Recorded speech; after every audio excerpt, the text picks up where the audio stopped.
Good evening, everybody, and welcome back to the biggest Man United fan channel in the land. This is the United Stand. Manchester United 2, PAOK 0 in the Europa League. A result that brings Manchester United back up to 15th in the table. Let's do this. United are back. First European win in over 1 year. Let that one sink in, but it was Amad Diallo Day. We'll get into it. Make sure you get your super chats in. We want to get your interaction. Let us know exactly what you are feeling this evening. Great to say that joined on the panel this evening, I've got the Godfather himself. You know, say something negative about this man, you'll wake up next to a horse's head, which I will in the morning anyway, but hopefully if the wife's watching, she'll be like, I get that one, it's funny. I've also got Sam, Mr. Sam C, our roving reporter, and Tull. You join me on Countdown to Kickoff. We are back. I'll start on the end and work in. We'll keep some kind of order. Ricky, 2-0. What are your thoughts on the actual game? We will break it down. Well, it was vital that we got a win after three draws. Must-win game this season. It was a must-win game. Earlier, when we were playing our earlier games on different shows, 2 or 3 times people were saying we've got to win. And I was saying no, we don't have to win because it'd be great if we finish in the top 8, but it won't be the end of the world if we finish in the top 24, and that sounds crazy, doesn't it? But then you get a playoff game. If we can't beat one of these teams in the playoffs, we don't deserve to be in it. So, I'd like us to be in the top 8, but really, if I'm honest, I'm not that bothered. It's an extra 2 games for us to watch, innit? If we're in the playoffs and, another game at Old Trafford, I'm not that bothered, really. Apart from the performances, of course, I'd like us to finish higher up because it means we're playing better, but actually where it's going to leave us at the end of the day, so long as we're in the top 24, which is ridiculous, that'll do. And I knew, I'm going to say I knew, it isn't finished yet, but I knew all along that a few draws and just a couple of wins will be enough to do that. And we've got, and literally we've climbed to 15th, which is, well inside the top 24, isn't it? Another couple of draws and another win or 2 will be in the top 10. So, We did have to win that. They're one of the poorer teams that we're going to play. It was also at Old Trafford. We did have to win it, but it now puts it into perspective. I don't think it was a terrible result like people were saying in Porto getting the draw. It wasn't a terrible result in Fenerbahce. It was a terrible result at Old Trafford drawing with FC 20. Yeah. But at least it was early enough in the tournament that we can still put it to bed. And I think with tonight's result, we've started to put it to bed. Yeah, Sam, you were at Old Trafford as well. Thoughts on that game?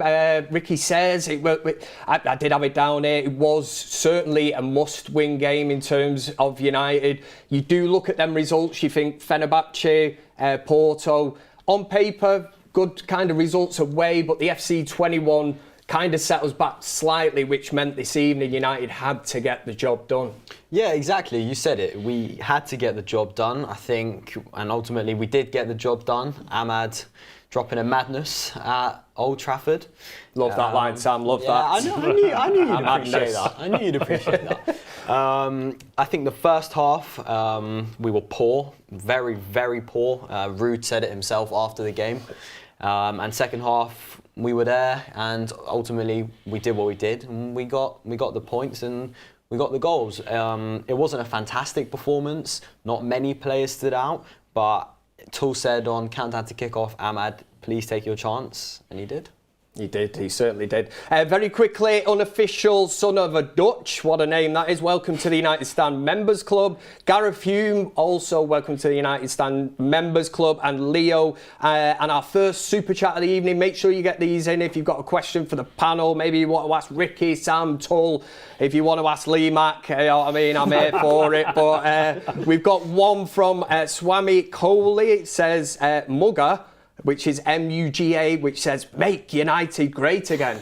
That could become a thing, I don't know. And Dan says, we massively struggle with tiki-taka passing.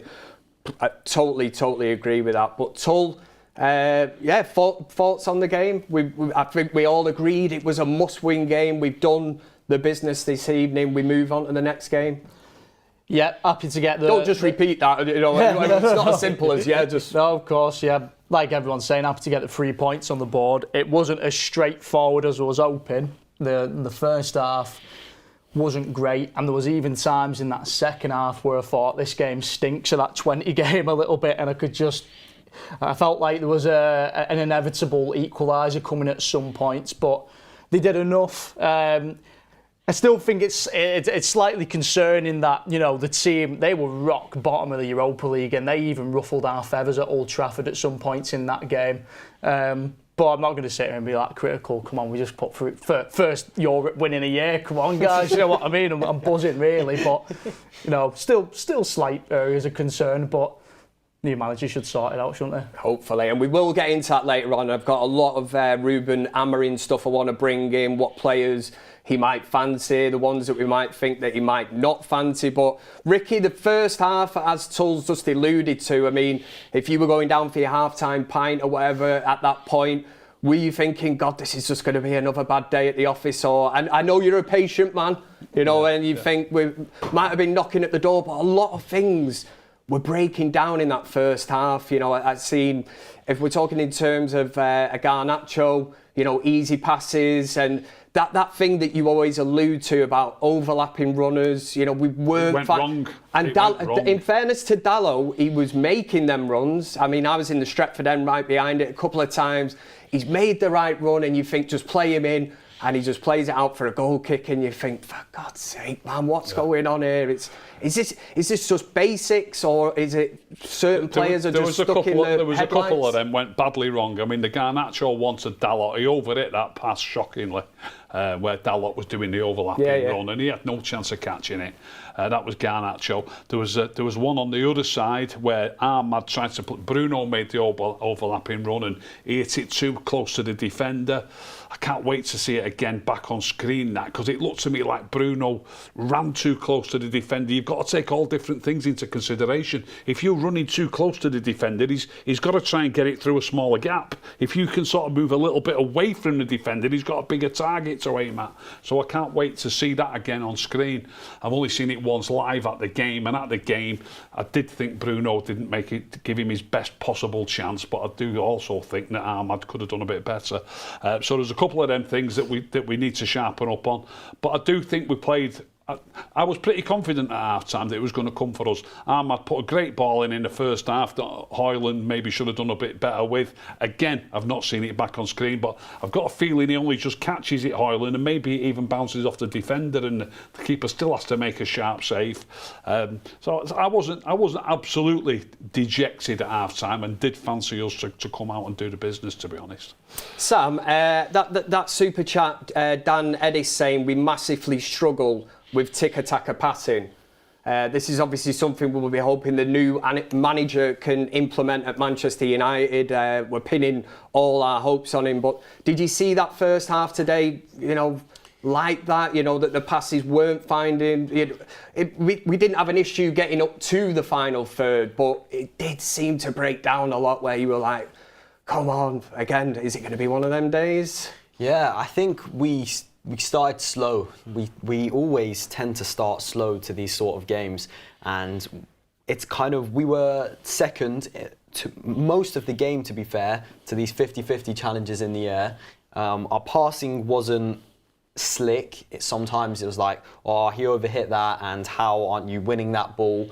So there's like, the basic things are there to improve on under the new manager, and he'll be watching.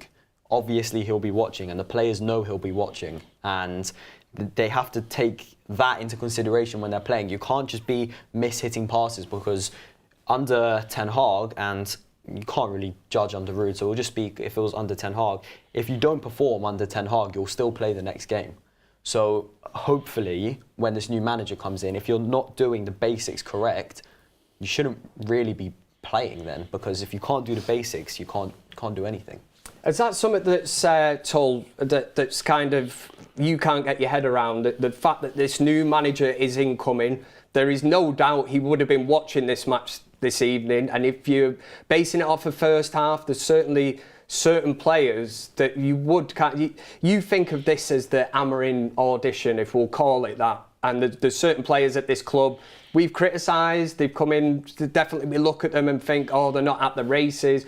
You would have expected, obviously, the new manager bounce under Ruud, but do you look at it and think that certain players just are continuing this kind of downward spiral of not actually performing, and you think, wait a minute, this new manager is coming in and he's going to be watching from afar wherever he was this evening. He's certainly going to be watching it because we know he takes over this club very, very shortly. Yeah, well, I was about to cut you off halfway through just to say... Hey, it's all right. Cut me off if you want, mate. How much of a new manager bounce can you expect when a lot of the players just aren't good enough, like, realistically? You can't just expect a manager coming in, you know, players who have been making the same errors they've been making for years to stop making them errors. A lot of them, that's just them as a player. It was like what I mentioned earlier, Kev, about when we played Leicester, and there were some fans saying, Ruud's been here 2-3 days and we've got a style of play already. It's like, we've not got a style of play. We would have had the same performance tonight under Ten Hag. You know, we can't really judge the players, I don't think, until Amorim's been in and had at least a few months. But that's the one thing I want to see from Amorim, though. I want him to come in, have his starting 11, and that to be the starting 11. I'd like to see, after he's been there for at least a month or two, him to get his starting 11 nailed as soon as possible. You say we probably would have got the same performance from United this evening if Ten Hag was in the dugout. I know where you're going with it, Kev. Would Amad have started? Eric Ten Hag have started Amad this evening, Ricky? Well, we'll never know now, will we? He has started quite a few games, but for whatever reason, he lost his place. You know, I've been banging on about Ahmad should be in the team for about 18 months, and for about 6 months, everybody else on here has been banging on about that as well. And he's miles better than Marcus Rashford. He's miles better than Garnacho. He's miles better than Anthony. And tonight, with him scoring those 2 goals, and this is what drives me mad. If you're not scoring or creating chances, people don't realise that you're still playing well. Ahmad was playing perfectly well tonight. The way he wins the ball back off people, the way he looks after the ball, loses it a couple of times. He plays a couple of slack passes. Nobody gets it right every time. But the kid is absolute class. He's absolutely class. And the way he took that ball off that full-back to score his second goal, very, very unlikely that any of our other wingers would have took the ball off the full-back, let alone then stride forward and smash it in the far corner. It's just a different level again. Yeah. And how Ten Hag treated him last season was a disgrace. How he's treated him this season, when he was playing brilliantly, for the first, he got player of the month, didn't he? For the first 4 or 5 games. Scored. And he scored 1 goal, but like I'm saying, Kevin, it doesn't matter that. You've got to start getting your better players in the team, and hopefully that results in the team playing better and the team scoring more goals. It doesn't matter who scores, but the fans, and it appears the managers as well, seem to think it does matter who scores. It doesn't matter so long as somebody does. And if he's playing in your team, you've got more chance of scoring some goals. The fact that he put them in tonight is a massive bonus for him. Lots of the fans will now change, because I get lots of people on Instagram saying to me, you know, there was one game he come on and he put a great ball in the box, he put somebody in behind, he was different class. I can't remember what game it was. Played 15 or 20 minutes. I had a few people on Instagram saying to me, what did Ahmad do when he came on? Do you know what I mean? Because he's not scored or actually made a goal. Forget all that bollocks. You know what I mean? Just get all the players playing well, and then hopefully chances will come and we'll score more goals. And Ahmad's a top player, and don't worry about whether he scores or not. But like I say, I'm over the moon that he did score tonight. It'll put him up in the fans' estimations. It'll put... Even Ruud, I don't think Ruud, even he's been in charge 3 games and it's going fine under him. But he's still not picked him ahead of Rashford or Garnacho, has he? And them 2 can't lace his boots. But hopefully the penny's dropped with Ruud now. I mean, obviously Ahmad had to go off in the end. I hope he's not going to be an injury-prone player when he plays a lot. Yeah. Hoping he's fit at the weekend. If he's fit at the weekend, I'll be staggered if Ruud doesn't select him. This is the time, Ricky, that you should have just took then to drop the mic on the floor, walk out, and I'll probably do this as well. just felt like a scene where you're just going to go, well said, brother, I love that. That was absolutely brilliant. And it brings us nicely into the main topic of this evening, our madness, as Mr. Sam C says. We need to talk about Amad, and Ricky does what he does on this show. He's gone into it, you know what I mean? This is the topic now. Get your thoughts in with the super chats. Let me know in the chat as well. Do you agree with what Ricky's just said? Because I think it's absolutely spot on. I don't even think I could have even spoke that as well. But listen, we need to wax lyrical about this kid, regardless of the opposition. He's come in, like Ricky said, he's took his chance this evening. For whatever reason, certain managers have overlooked him. He is rewarded with scoring against Brighton, getting United's Player of the Month, with being on the bench then against Liverpool. He's then rewarded with being 3-0 down against Liverpool, which I said to you in the countdown to kickoff. It's humiliation to be 3-0 down, getting absolutely dicked by the Scousers to bring Amad on. And you always know Amad's face, you know, it's that face on the line as if, just, you know, what are you bringing me on for? What do you want me to do? He's got his start tonight, Sam. He scored 2 goals. Ricky rightly says the second goal, not many of our wingers work that hard to win the ball back, and he made something out of nothing. The kid is special. The kid is... He's an... unbelievable. That's all right. All right, Ricky, you do what you want. You have it on silent. I'm so sorry. That's Amad ringing Ricky now. He's like, thanks for the kind words. I just dropped that money in, Ricky. Just check your banks. Just dropped in your account now. Sorry about that. That's amazing that I've not got that switched on. Amad. So, yeah, as I was saying, he is an unbelievable talent. He is special. We look like a better team when Amad is on the pitch. Even when Amad comes on as a sub, we still look better and more attacking when he's on the pitch. Without a doubt. And when you said about, you can tell with Amad, like his facial expressions and stuff when he's on the touchline, I think today he must have known he was playing. So let me tell you like a little story quickly. So the players have to come in like 4.5 hours before kickoff. They then have their team meeting and meal at Old Trafford. Amad came and he signed everyone's like.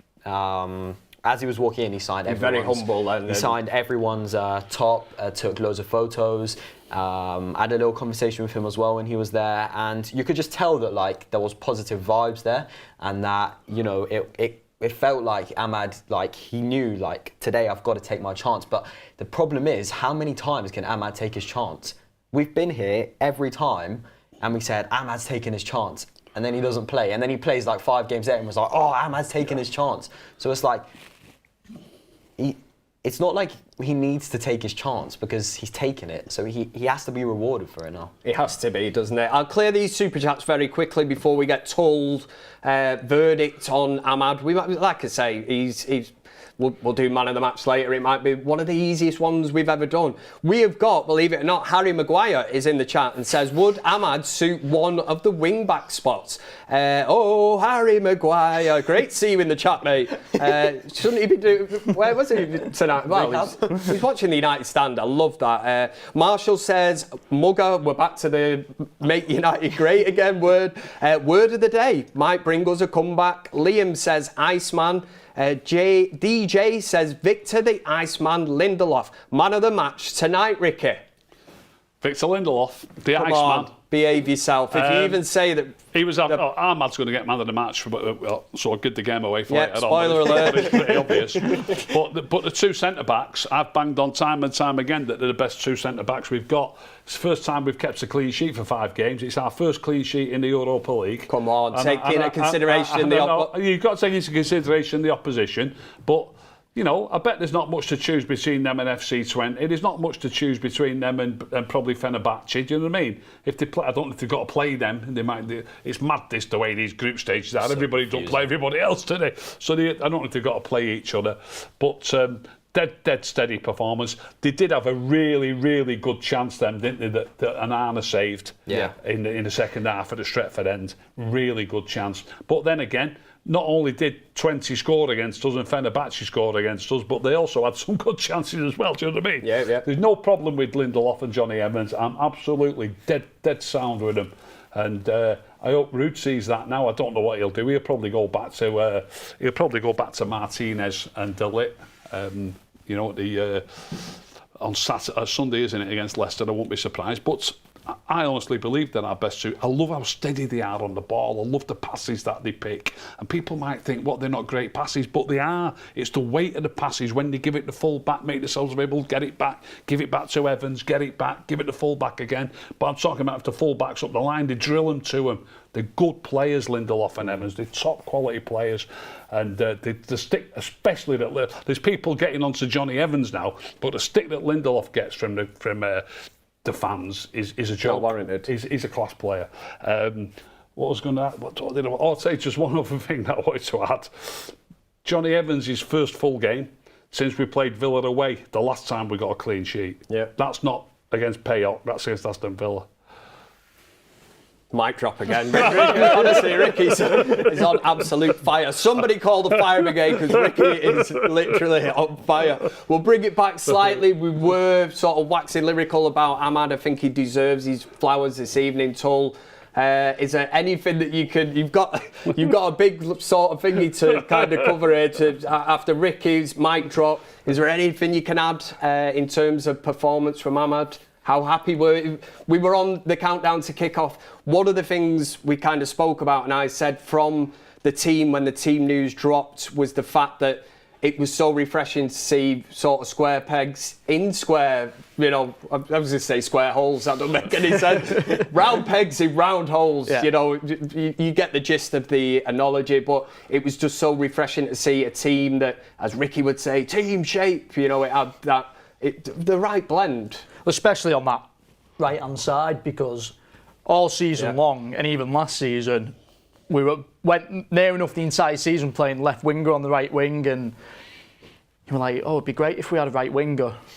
We do on the bench. We had a right winger on the bench the entire time. So when Amad got his first goal today, I was absolutely made up because, even I did the thing on the countdown to kick off, didn't I? Where I said, Amad, score a goal today, mate. Seriously, score a goal today and just make it. So, it's not like he doesn't perform every game anyway, because he does, but make it so you are undroppable. Do you know what I mean? It's like if you're scoring every game, you can't. You've got no choice than to pick that player.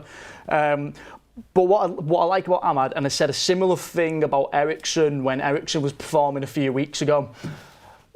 You can take away the goals and assists.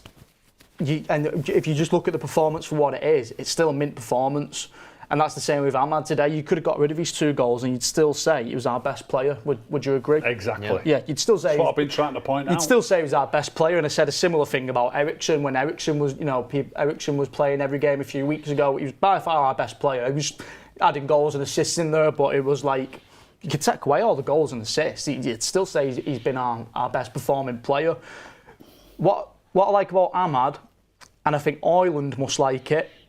And I think whichever fullback plays behind him must love playing behind him. If I was the right back, I would feel much more comfortable playing behind Amad than I would Garnacho or Rashford. I'd feel a lot more protected. I'd feel like I'm seen as more of an option, as an overlap. And I think Hojlund, a similar way, where when Amad's got the ball, just look at Hojlund, it'll be much more lively compared to if Garnacho gets the ball. Because he'll feel like an option. He'll feel like Amad's a player who will look up and look for him. Whereas, almost with Garnacho, it's almost like players stop the runs almost. I know Diallo was overlapping Garnacho today, but as Hojlund as a striker, it's almost like when Garnacho gets the ball, he kind of just, he waits because he's not really expecting to receive the ball. He's not really on the move, because he's probably not expecting a cross anyway. So, yeah, I bet he's a joy to play with Amad. We'll clear these super chats in a minute, and I think we will get on to Rasmus Hojlund. I think there's certain players or individuals we definitely need to address. But I'm just hearing a bit of breaking news in the air here. Rhymes, doesn't it? Is that the United stand will have an exclusive interview with the man of the match. Well, we've ruined it anyway, Amad. So hopefully, that will be coming up. It's up. I'm being told in the air. Kev It's not later on, it's there. But stick around with us for the moment. Anyway, Kyle Robinson says Bruno is the popular boy at school showing off. Ricky's loving that one. He's like I said earlier, he's like a proud grandfather. I was thinking Ricky would love that Amad performance today. Dale, a member of the United Stand Members Club for 28 months, says Ricky, should Lindelof get a new deal? I've opened I'm not sure what deal he's on. Is it nearly up? I said I've opened it to. I did say if people want to ask the panel questions, get them in. We will answer them. So. I said right before we went on air that I think whilst Euro isn't we don't know. We don't Euro. really know how good he's going to be yet. We don't know. We're all hoping right? he's going to be fantastic. Exactly. I said to you just before we went on air that I think when Amorim comes in, it will be Martinez, Lindelof, and De Ligt. Back three. Wow. I said it. Well, I don't see why it shouldn't be. Yeah. He's ahead of Maguire. And we don't know about Euro yet. We don't know about Euro yet. And then Johnny Evans is 37 or 36. He can't play. I mean, I think Johnny Evans will probably retire. If when we talk about giving him a new deal, we're not sure how good Euro's going to be. We're not sure if Maguire's going to leave. We've got Martinez, we've got De Ligt, we've got Lindelof. You know what I mean? You would think we've got depth at the minute. We've got 6 at the minute. Yeah. But if Evans retires at the end of the season and Maguire goes, we're down to 4. You can't get rid of Lindelof as well because you need 5 or 6, don't you? Because we're playing with 3. I think it'll be him. I think it'll be him in that. Moosey Loose says Ricky, Iceman. So just again, everybody's onto this. Nico says thoughts on pre-match comments to Garnacho. I'm going to do a Jose Mourinho on this one and say if I speak, I am in trouble. I have got no opinion on that at all. But listen, if you want to. If you want to, get onto footballers outside stadiums and film it and that's entirely up to you. Not really something that I would be interested in. Paul says, from Anthony, Mount and Rashford, who, in your opinion, will Amorim be able to get a tune out of and turn their career around? I love this question. Great question. That is a brilliant one, that, and fair play. Like I always say, if you put in a decent super chat, obviously I will read it. If somebody says, why is Lee Mack presenting the United Stand? It's getting read. Everyone will laugh. Fair enough, everyone's laughing at Kev. But that is a great question. So before we get back to Hojlund, I always get sidetracked on these shows. We were going to discuss Hojlund, but yeah, I mean, let's get into that one because it is a great question. I think it's well worth trying to answer. I mean, who wants to have a go on this? If Mason Mount can stay fit, he's got a great chance of getting lots of game time. I agree. That's the way I see it. I said that in the stadium earlier. I think looking at the system, what we know so far that Amorim likes to play at Lisbon, the 2 key positions out of all that system that interest me the most are those 2 players behind the striker. Because from what we've seen so far, it doesn't really look like they're the players that are going to provide you width. Your width's going to come from your wing backs, which, let's be honest, it's going to be Diallo and Mazraoui. There's absolutely no one else. So are you agreeing on because Mount? there's some people. Are you saying Mason Mount would be? I think that position's going to suit Mason Mount. Yeah. I really do. And I think Jamie Carragher saying Garnacho playing left wing back. I just thought, does he even watch United? I can't see that. I just don't. I know some people are saying. Berbatov was laughing at him. Yeah, I was laughing myself, mate. I was laughing even before Carragher said it. There was other people saying it on Twitter, and I just thought, I was seeing potential lineups of Garnacho and Rashford on the same side, and I thought, there's no way in hell they'll be doing anything like that. People see real life football as FIFA. Yeah, that is just shoehorning. That's shoehorning as many big names you can into an 11. Literally. I said to Kev earlier, I hope Amorim comes in, stands his ground and sticks to the system and puts the players in, which will make the system work, rather than coming in and saying, for example, I've got to start Rashford and Bruno. They're on big money. I've got to start them too. So I've got to tweak the system. I hope he sticks to his guns. Has that not happened in theory tonight, Tom? Because we've all said Amad should be getting game time. He's played him. He scored 2 goals. Regardless of the opposition, we've won. It looked better balanced and it looked, just a lot more pleasing on the eye. Amad created chances, looked a constant threat in the first half. The second half, he's made a goal for himself with the second goal. When have you ever seen a Rashford, a Garnacho, whoever it's going to be playing on that right-hand side, actually work back, and I'll refer back to Ricky here as well with his Instagram posts of players not tracking back. There was one recently, wasn't it? Was that from the Chelsea game? Yeah. Was it Rashford? Yeah, if you've seen that Instagram post, it wasn't. It was about tracking back. You were more or less saying about he's about not on his toes and getting back All into you've position. got to be, getting behind the ball. You've got to be on the move. You take your rest. In fact, I'll clip this up and send it to him. I used to play with a lad called Terry O'Brien. He's 65 now. But he was a centre-back. And he used to be like that all the time. Do your resting back here. Do your rest. Back in. Yeah, if you need a rest, you come back here and rest. In other words, it goes out for a goal kick, it goes out for a throw-in. We're talking Premier League footballers here who start walking for a bit. We worked hard on not walking for a bit. You run. And then, they've got to get... I know it's different. It's a bit similar. The ball, when you're playing Sunday League football, it goes over the park. You've got to go and get the ball. It's the same here. It goes in the stand. I know they have the extra balls now, don't they? But you get back quickly, and you can be back in position before they're taking the throw-in, and then take your rest. Rest back here. Don't rest up there. Get behind the ball, take a rest. And the clip that I put on about Marcus, it pains me. Have you seen this clip that he's talking about? No. It's a tiny, tiny little thing, and 99% of people will probably say you're going a little bit over. I was going to say, some people might say, "Oh, you're nitpicking," but no, when you see it, when you see it, he's made a run forward, and Reece James is also making the same run to go back to cover, and they end up on the edge of their box, and then when the ball breaks down and goes out of their box and starts going the other way. So Reece James then starts jogging in the direction of our goal. Marcus starts at first jogging, but more slow, only jogging. I'm not asking you to sprint, but he's only jogging. But then he just takes a couple of strides that are only walking. So Reece James, just jogging, that's all, ends up 4 yards in front of him. But their move then breaks down and comes this way, and Reece James gets it. Just match him. You were saying if Rashford would have been a bit... Just at least be jogging out or three-quarter pace or half pace or whatever. Not asking you to sprint, but just be on the move, be on your... And I was a Sunday League player, and I used to pride myself on that. Be on your toes, If you're moving rather than walking, you've got a great chance of nicking them loose balls. And Reece James got that loose ball. It wasn't even competitive because he's about 4 yards in front of him. And he's 4 yards in front of him just through jogging. That's all. That's a hat-trick of mic drop opportunities for Ricky this evening. This is unbelievable off the scale. Dan Edison with a super chat, thank you very much, says Marcus Edwards, Lewis, Openda, Felix, Nabiba.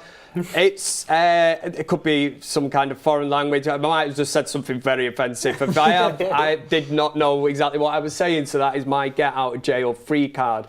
Farhan says, Ricky, thoughts on Rasmus' potential positional play today.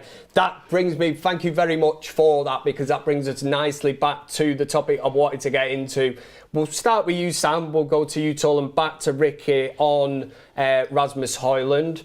To be honest, if I'm going to be totally honest, I will, because I'm on the United stand, and I've defended Rasmus Hojlund. I've said in terms of service, it's not there. Hopefully it will click under the new manager, but I looked at a player there that really, really struggled today, and I think in some, shall we say, easiest kind of situations, he could have held the ball up a hell of a lot better and kind of put us on the back foot for a few times where I'm thinking, come on, mate, first touch has got to be on it, you've got to be on your toes. I get it, that he's not getting the service from the wings, but you've got to be able to hold that ball up, and bring others into play. Yeah, I agree. I agree with everything you just said, but I think the problem is, because he's not getting that service, he's working so hard off the ball that eventually when it comes to him, he's not expecting it because he's like, well, I'd never get any service. So you see him sometimes back in our own half trying to get the ball. And then he does a good sprint, but nothing comes of it. But at least he's trying. Compared to some of our other players, sometimes they don't even try. Rasmus is trying, constantly off the ball, he's trying. Yes, today it didn't click, but there's definitely a player there.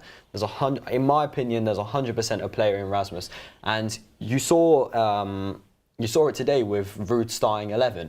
He wanted to win because, as you said, it was a must-win game, and he didn't play Xerxes. and Xerxes has played most of our cup games. So the manager thinks that, well, we don't know, but I can assume that the manager thinks that if he wants goals and if he wants a better striking performance, currently at this time, you would start Hojlund over Xerxes. Now, I'm not trying to make it into a debate, but there's no beating around the bush, really. There are only 2 strikers, so they will always be compared to each other. And then there's an argument, is Xerxes even a striker? You know, at this moment in time, you're looking at Xerxes and thinking, what is he? You know, is he a backup striker? Can he class himself as a striker? I've not seen that much to suggest that he's ever going to sort of challenge Hojlund for that position. Yeah, but I would say to that I still think it's too early to judge Xerxes. I know the English press have been writing left, right and centre about Xerxes. He's not good enough, he's a flop, he's overweight, he's all of this, he's all of that. I still think he proved it. That's why he's here. There's a player because he proved it. But it's the Man United curse. We sign a good player, they join Man United, and they're just washed. And it's like what is different? Like, why are you a different footballer now? And back to Hojlund, I genuinely think there's a player there. The service has to come, because if our striker, he plays a bit like Harry Kane, because you know Harry Kane is rarely like there when you're needed, because Harry Kane is creating the goals and creating the chances when he plays. But Harry Kane plays deep, but Rasmus doesn't want to play deep. If he wants to touch the ball, he's got to come and get it, because he won't get it. It won't be passed to him. Yeah. We'll clear the super chats again very quickly. Zach says, Amad is an amazing player. Issue for me, for some reason, is Bruno. Think he is irreplaceable. Garnacho needs to do more like Amad. He needs to do one-on-one. By God, we've got some footballers in the chat. What do we have? Harry Maguire earlier. We've got Son Heung-min. Yeah, he's in.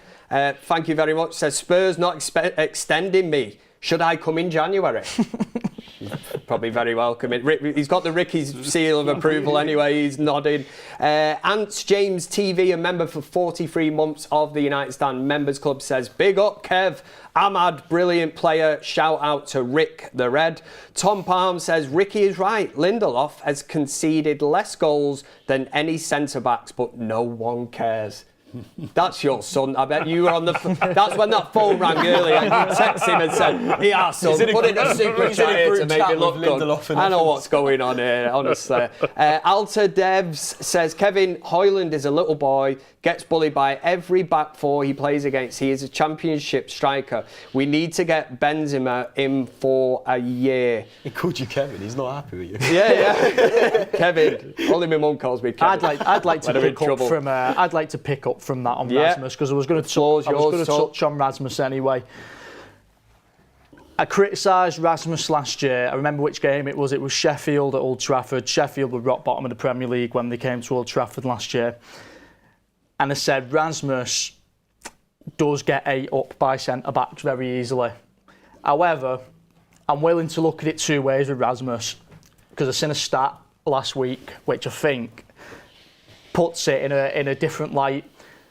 I'm willing to give Rasmus the benefit of the doubt that system that we play at the moment, with the 2 type of wingers we play. I'm not counting Amad because he barely starts for us. He should be starting, but he barely starts for us. Rasmus is set up to fail in that system. There was a stat that I mentioned on Countdown to Kickoff, Kev. I'm not sure if it's just the Premier League. I'm not sure if it's all competitions, but it was the amount of shots Garnacho's took this year, which I think was 25, 26. Then it was Rasmus was the next, not Rasmus, it was Rashford, sorry, with the next most. It was like 12, 13, 14, something in that region. And the next one was Hojlund, and it was like 5 or something like that. Those 3 numbers should tell you everything, really. Mm-hmm. You could put any striker in that system.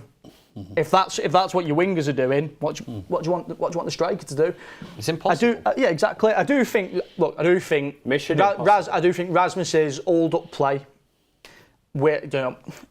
it's got to improve, but I think it will improve anyway. I think it has improved over the last year. There was a couple of performances this year. I think Porto away was one, or it might have been Fenerbahce, where I'm getting mixed up where I thought, he looks a bit stronger out there this year. You know, he's a bit more in centre-backs' faces, so it's a consistency thing. It will come. But I'm willing to give him that benefit of the doubt where I think any striker in that system is set up to fail. And I'm hoping that with the track record you've seen Amorim have with Gyökeres at Lisbon, I'm hoping he can get a similar thing out of Rasmus. I think a lot of people are hoping the same thing, aren't they? Is that something you'd agree with, Ricky? Do you think, in terms of Hojlund at this moment in time, the personnel, the players around him are certainly not creating the chances for him? He does seem to be a kind of striker that has to create that little yard for himself, and you know, whether it's from the edge of the area, snapshot, whatever. He doesn't necessarily have things put on the plate for him, does it? We're not. Very rarely gets tappings, Hojlund. I don't know whether this is anything to do with him, whether it's an indictment of him. But I can think of some clear-cut chances that players should have done better with in recent games, like when Garnacho hit the bar at West Ham. Garnacho kicked one against his other foot against Chelsea when he was only 12 or 14 yards out when Bruno set it back. All these decent, clear-cut chances, they seem to fall to other players at the minute. I'm sure I can think of... Marcus is one today. Yeah, others, you know what I mean? So I don't know whether that's partly to do with him, because these players are getting some chances, but they're the players really that are supposed to be making chances as well. Do you know what I mean? It just seems a bit of a hodgepodge. I would just about agree with you that I would give him a little bit of leeway. Yeah, give him a little bit of leeway. But we haven't really got an option but to do that. There's him or Xerxes, and he's a more powerful runner. You mentioned, how do you pronounce his name? Gyökeres or whatever it is for they were playing against City the other night. It wasn't a Portuguese league game, and he looks a really powerful runner. He was running some of City's players ragged.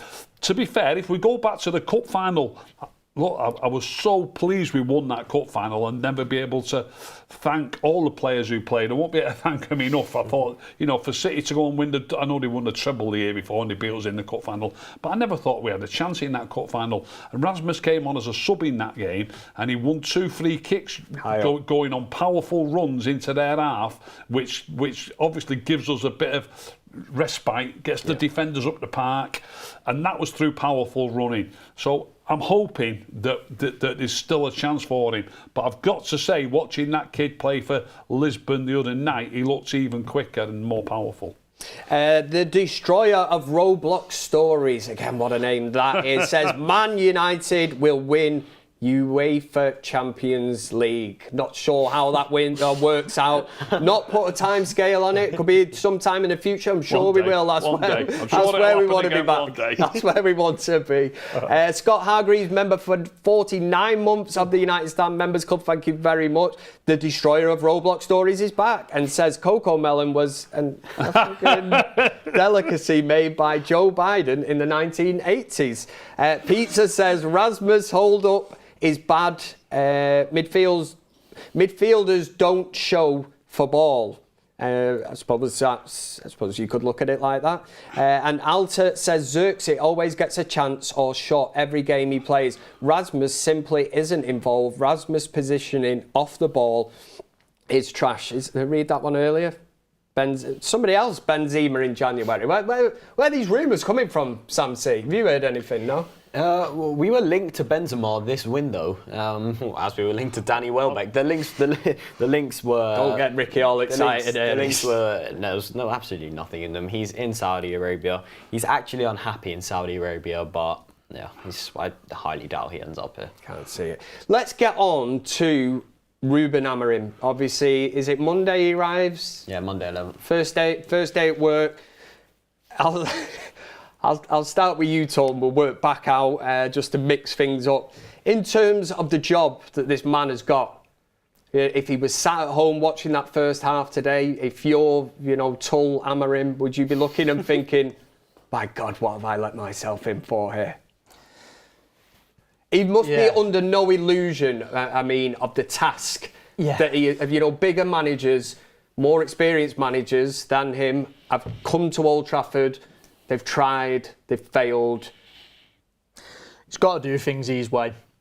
There's been elements of other managers in the past, Ten Hag, almost shoehorning players into the side you know, like Rashford and Bruno and Garnacho, when they might not necessarily suit the system, dropping players for those players. And then there's, you know, an element of when Solskjaer was here, where he kind of, you know, there was a point where Solskjaer, it felt like he was setting us up to please the fans more than anything, almost, until it got to the end of his reign, when it was more like survival football, which we've seen a lot of managers do as well.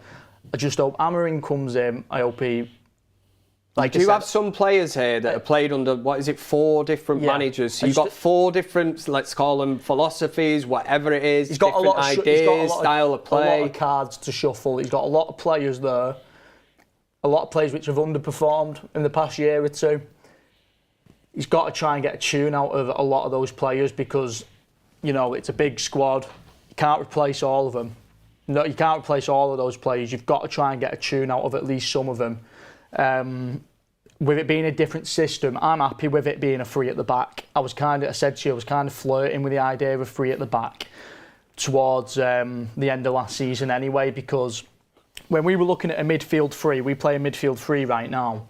And I said this to you earlier, Kev, I really struggled to pick 3 midfielders who I trust enough to play in the midfield 3.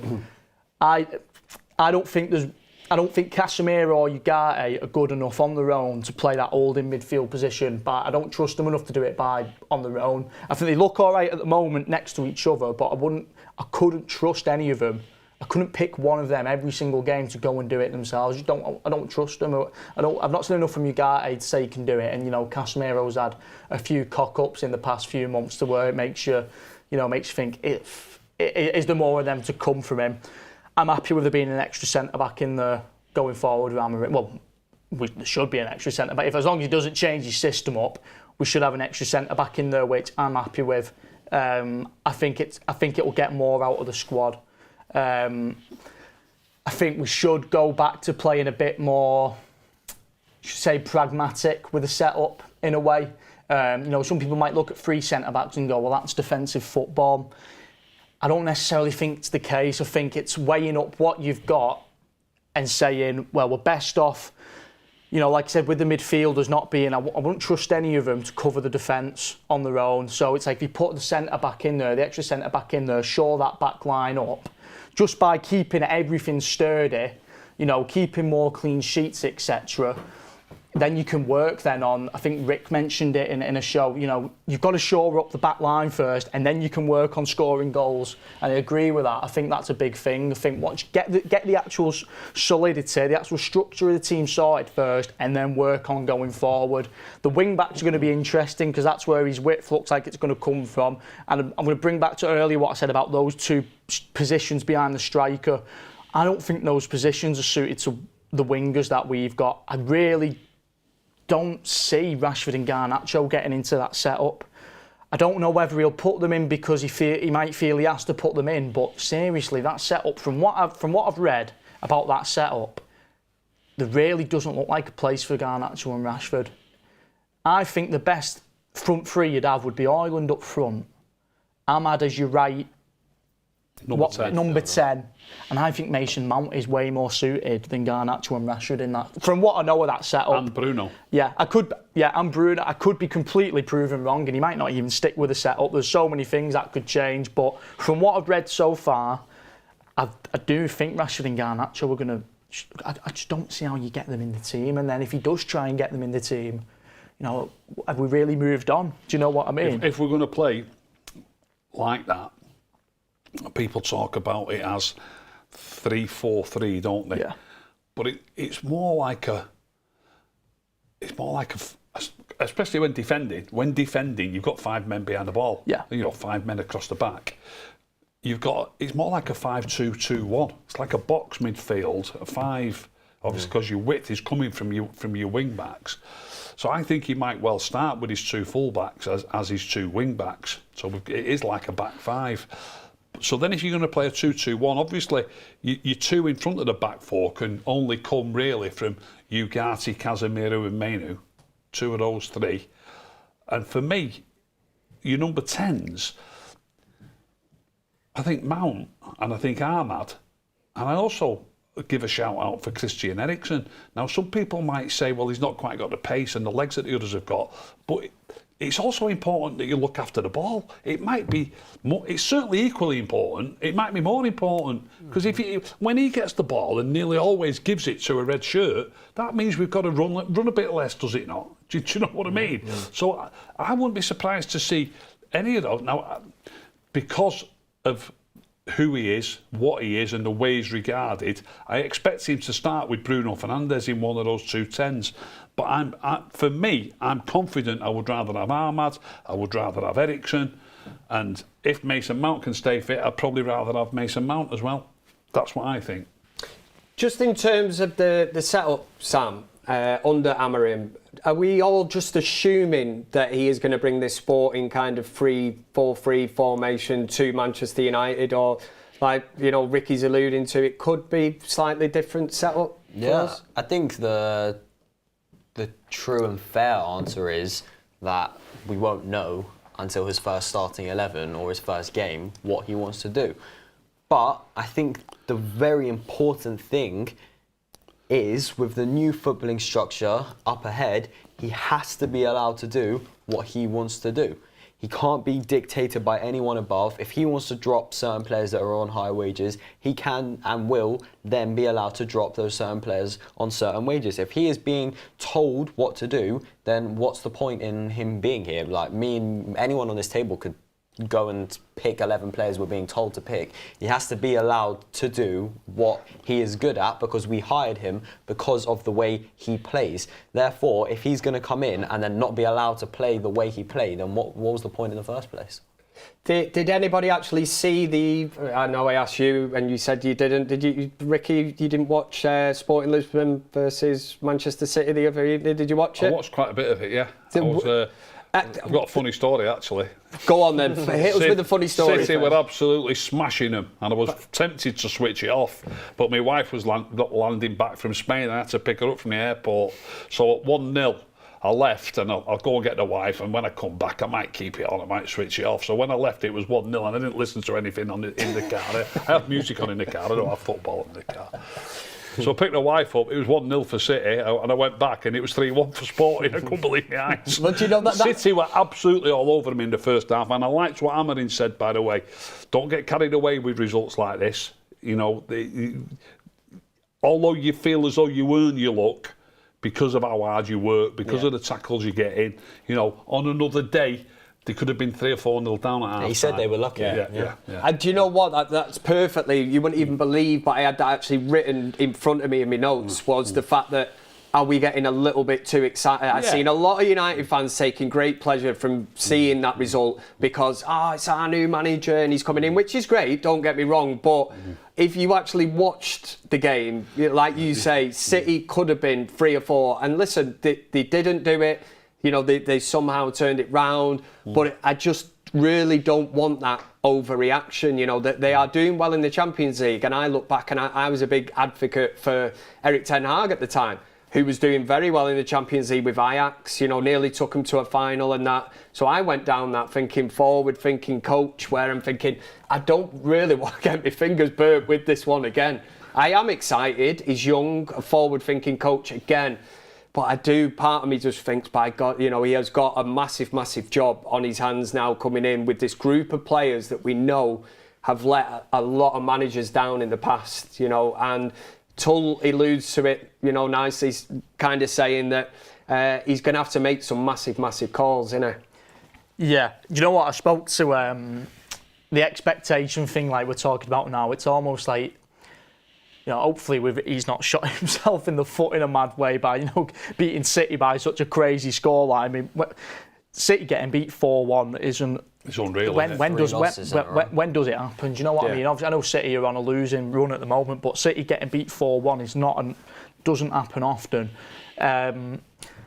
You know, I spoke to my mate who's a City fan, and you know, he was saying to me, he said the same thing as Rick said. You know what? We dominated him in the first half, but he said, but you can see what Sporting tried to do with the ball. You can see what they tried to do. He said that Amorim's probably going to be a decent coach. He said there was actually talk that he was the guy City wanted to replace Pep with going forward, and I said, Well, that's all well and good, but there was also talk that Ten Hag was the guy that City wanted to replace Pep with at the time. I remember City fans waxing lyrical about Ten Hag at the time, so, you know, and we ended up with him. I do think he would have been on their shortlist. I think there's no doubt that Omar Barada coming to Manchester United will have known the names that were on that list. Well, Liverpool wanted him as well, It's still didn't uncertain whether Pep's, you know, he hasn't committed to Manchester City. You know, as Omar Barada come across to United and got one over on City by saying, this is the guy you need to get, you know, this is... But again, we will not know until he comes in, but it is exciting kind of times. Yeah, just the new system's exciting me. I've just spotted something in a super chat, which we'll probably read out, Kev, but it reminded me of something I said to my mate the other day. You know, when Ten Hag came to United and we set up with the 4-3-3 or the 4-2-3-1, it was almost like he was a little bit too late to that party and that system. You know, Pep and Klopp had implemented like 4-3-3s a few years before that, and they got their success out of it. And then you seen Pep change, and he started doing all crazy stuff with his system. Amorim coming in now, changing the system to a back three. I'm happy to just see I'm happy to see us getting away from that 4-3-3 that we've played for years, because we've played it under 2 managers now, 3 managers if you want to count Rangnick, and let's be honest, we're not going anywhere with it. We really aren't going anywhere with it by the looks of things. So I'm happy just to see a complete different formation. In the chat, we've got Jeremiah says, Amad set the standard tonight, fight like hell and keep it simple. No more excuses for other players under Amorim. Suleiman Shah says, one thing I'm looking forward to is finally moving on from the boring 4-2-3. I think one that's bored me for the past 8 years. Let it out, sunshine. That's what we're here for. There isn't the therapy forum this evening, but come on, honestly, Ricky. Sorry. What's he watching that? He's messaging his son again saying, put another one in about Lindelof. He was man of the match. Alta Derbs says, we sacked Jose just to play a 5 at the back years later and hire a younger version of him who counters. Ineos should have gone and gotten Thomas Frank. Well, I'd counter that argument with saying, well, you could turn around and say Pep Guardiola plays 4 centre-backs. That's part of the bus football. Yeah. It's a very simple way of looking at it, isn't it? Just because you're playing 5 at the back don't mean you're playing defensive football. It doesn't mean that at all. Ravel Burns says he put wingers at wing back versus City. Why do you think he will have changed? I tell you what, we are coming towards the end of the video. If you've got anything else you want to get in very quickly, make sure you do that. Beth's not here. Not anything's happened to her. It sounds awful. Beth's no longer with us. No, she's just at the match. That's all it is. Beth did the Amad interview. There we go. Yeah, exactly. There we go. I should have phrased that a bit better. But yes, Beth she'll be back in the studio shortly after doing a really good job of getting an exclusive interview with, if we go and spoil it there, man of the match. Is this going to be the easiest one? And Ricky, yeah. I know you're dying to go with either Lindelof or Evans here. You don't have to mix it up this evening. Can we get a full house? Yeah. I think we should change the rules for tonight. Yes. Bar Amad, who was your number 2. That's a good question. I think we should change the rules. And now he's going to go Lindelof. Johnny Evans.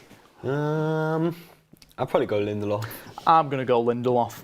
Yeah, do you know what? What we will do is producer Greg has actually sent me through the ratings that the United Stand community have done. Would have been on Mark's player ratings show.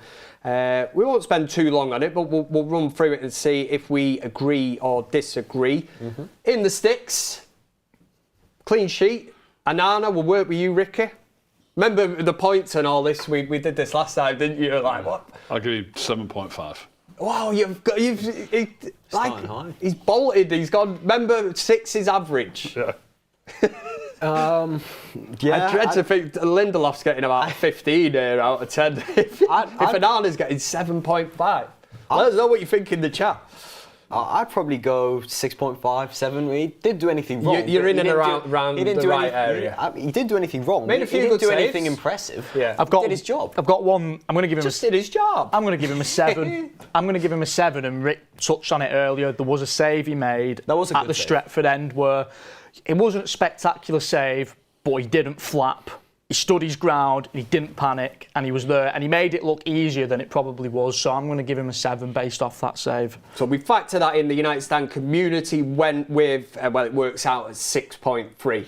So a little bit lower than what Ricky thought. Mazraoui, Ricky? Played well. Played really. 7.5. Said it before. 13 million. You need to find a few little bargains like that because that guy, he plays his heart out. What are you going for? 7.5 again. 7.5? Yeah, same. Yeah. I'm going to go 7. Right, so the community went with a 6.9. Back into Ricky's going to love this now. What are we saying about... In fact, they've got the same player ratings from the United Stand community. We'll do Lindelof and Evans as a partnership because they were. 8. Clean sheet. Wow. Yeah, 8.5. Yeah, look, he's in your head now. He's brainwashing you. Yeah, an 8. I'll go with... Well, you were going to say 6. I'll go with a... No, I was going to say a 7.5, but I was thinking... I'll go with 7.5 for both of them. Ricky, you're going to be blown away with this one. You're going to be disappointed in the United Stand community. So shame on the lot of you that are watching and voting. 6.1. Oh my goodness. What did they do wrong? Oh, my Anana goodness. got a higher score than both Lindelof and Evans. They both got 6.1. What's going on, man? They ran the game. Ran the game from the back. Well, according to the voters, Mazraoui and Anana a higher rating than Lindelof and Evans. Diallo. Yeah. What do you make of Diallo I thought this all the evening? defence played quite well. Yeah, I'd give him a good. I won't go 7. He seems to get blown out of the water. These 7s and 8s. I'll go 6.8. Can I go 0.8? I think You can do whatever you want, Ricky. You can answer your I'll phone. You can watch videos. You can text your son to say whatever. You do what you want. This man actually, we did the watch along the other week, didn't we? Yeah. And Beth was like, right, we have to be dead professional. You know, if anyone got you can't walk in front of cameras. We get to half time and Ricky just went, right, love, am I right to go to the toilet? Stands up, walks across the camera, out the door. And Beth went, we weren't supposed to walk in front of cameras. I went, I'll just leave him. It's Ricky. Godfather does what he does. I'll go 6.8. 6.8. 6.8. Who are we on, Diallo? No. Do you know what? It's a low. It's the lowest of the current ratings at this moment in time. Of all the team? Well... No. You're giving them clues. Come on. Yeah. You watch that. 6. I was going to say 6. I think, do you know what? I thought there was a couple of times in the first half where Garnacho let him down, which to no fault of his own. Diallo made the run, just didn't receive the ball, but I thought it was a quiet game for the most part. Yeah. The United Standers, as I will call them, have gone with a 5.3 for Diallo. Wow. Makes you wonder what kind of game. I know people watch games in different kind of ways and stuff, don't they? And I suppose people will have their favourites or whatever. Ugarte and Casemiro are on a similar kind of. We're singing from the same hymn sheet, so we'll one of them's 0.1 higher than the other, but it's roughly the same kind of. I must say, in terms of a man of the match, we spoke about a player being second to Amad, because I think we can all agree. I thought Casemiro, I thought he was brilliant today. Yeah. I thought he played well. I go as far as to say I think it's hyping it up too much. I think it's one of the best performances I've seen in a United shirt. Yeah, I thought he doesn't make the mistakes he was making at the beginning of the season. He's much more head down. Comes down to that blend in the midfield, doesn't it? Him and Ugarte complement each other. He struggled at the beginning of the season to do the basic pass. But for whatever reason now, he's got his head down and he's not making the silly mistakes that are costing us games. Therefore, he's playing well.